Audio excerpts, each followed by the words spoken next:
Hello, my name is John, and today we'll be reading Nyet, Trump is Not a Russian Puppet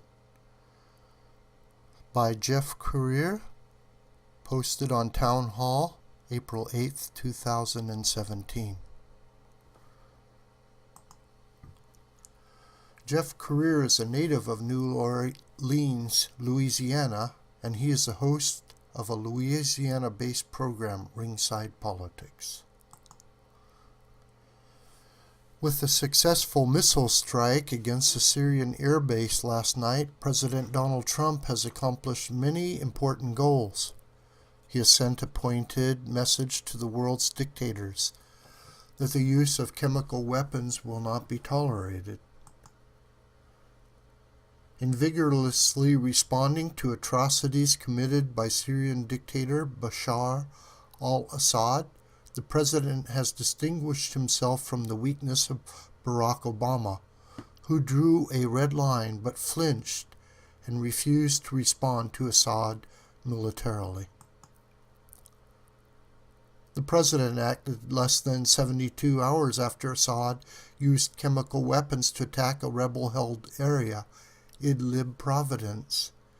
It was a decisive response that reassured American allies and sent a clear signal to our enemies, such as North Korean dictator Kim Jong-un, that this president will not be cowed. Another definite result of the president's military order is that the fantasy about Russian collusion in the 2016 election has been shattered to smithereens. A president dangerously influenced by Russia would never have taken such strong military action against Syria, a close Kremlin ally. Furthermore, after 9 months of a fruitless investigation, no evidence has been produced that Trump campaign operatives colluded with Russian officials to steal the election from Hillary Clinton. While there was no viable way that Russians tampered with voting machines throughout the country, there is also no guarantee that Russians hacked into the email accounts of the Democrat National Committee or Clinton campaign chairman John Podesta. In fact, WikiLeaks founder Julian Assange repeatedly stated that Russian hackers were not his sources for the emails. Whether there was Russian involvement or not is questionable. What impact, if any, these disclosures had on the voting public. If the Russians had supported any candidate in the last election, it would surely have been Hillary Clinton. As Secretary of State, she advocated a reset of Russian relations and spoke very positively of helping the government. In a March 24, 2010 interview, Hillary told Russian journalist Vladimir Posner that our goal is to strengthen Russia. Even more damning is the fact that during Clinton's tenure, the U.S. State Department gave approval for the Russian State Atomic Energy Corporation to purchase a controlling interest in a Canadian company, Uranium One, that had billions of dollars in assets, including control of 20% of our country's uranium capacity. Uranium is used in nuclear weapons and reactors, and it is a vital resource for any country such as Russia, looking to rebuild their economy and military.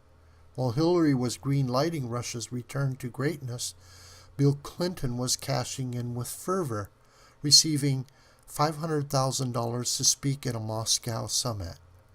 The family foundation also did quite well, according to Clinton Cash author Peter Schweitzer. He said that shareholders involved in the Uranium One transaction transferred approximately $145 million to the Clinton Foundation or its initiatives.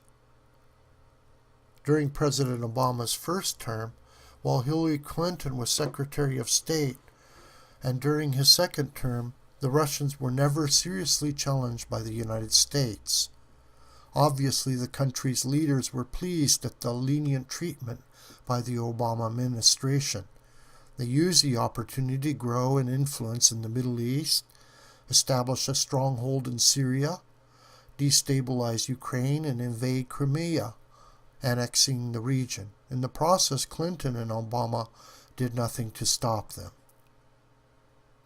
In contrast, Trump campaigned on an unambiguous platform of rebuilding our military.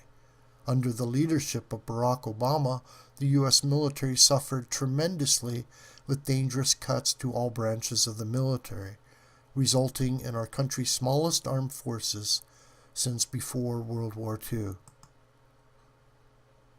To counteract this decline, President Trump has called for a $54 billion increase in defense spending. Clearly, Russian President Vladimir Putin would be much more comfortable dealing with a President Hillary Clinton than a President Trump, who acted decisively yesterday and signaled to the world that he is no one's puppet. Last night, President Trump acted in the national security interest of the United States, not at the behest of Russia or another country. A puppet of Putin would not have launched the devastating attack on a Syrian airbase, a strong move that obviously upset and rattled the Russians. With President Obama in the White House, Assad's chemical weapons attack was met by only rhetoric, while President Trump responded to Assad's use of chemical weapons with impressive military might. Hopefully, this missile strike will convince the Democrats to end their Russian collusion witch hunt, which is only making their party and the liberal media look ridiculous. It is also distracting Congress from accomplishing more important goals such as repealing and replacing Obamacare, cutting taxes, securing our nation's borders, and rebuilding our military. This video is a production of the School of the White Crane. My name is John Brooker, and I hope you will share this video on social media. Thank you very much for your kind attention.